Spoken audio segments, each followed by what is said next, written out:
اعوذ باللہ من الشیطان الرجیم، بسم اللہ الرحمن الرحیم۔ حدیث قدسی۔ آپ کے سامنے جن سوروں کا ترجمہ پیش کیا جا رہا ہے یہ قرآن کے سورے نہیں ہیں، اور نہ ہی 114 سوروں کے علاوہ کسی بھی آیت کو قرآن کی آیت کہا جا سکتا ہے۔ یہ توریت کے سورے ہیں جن میں حضرت موسیٰ سے بات کی گئی ہے، اور ان باتوں کو حضرت علی علیہ السلام نے اپنی زبان میں پیش کیا ہے۔ چھٹا سورہ۔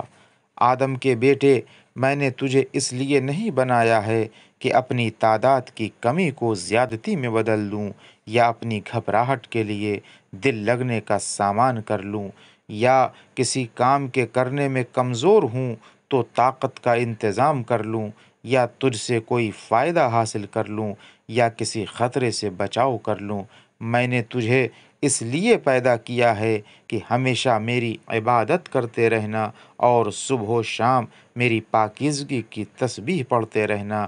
یاد رکھو، اگر تمہارے اگلے پچھلے، زندہ و مردہ، چھوٹے اور بڑے، آزاد اور غلام سب مل کر میرا کہنا ماننے لگیں تو میرے ملک میں ذرہ برابر بڑھوتری نہیں ہوگی، اور اگر اگلے پچھلے، زندہ و مردہ، چھوٹے بڑے سب نافرمانی پر آ جائیں تو میری سلطنت میں کمی نہیں ہوگی۔ جو شخص بھی کوشش کرتا ہے وہ اپنے لیے کرتا ہے، خدا کو نہ تمام عالمین کی ضرورت ہے اور نہ اسے کسی کی پرواہ ہے، وہ بے نیاز ہے۔ وآخر دعوانا ان الحمد للہ رب العالمین۔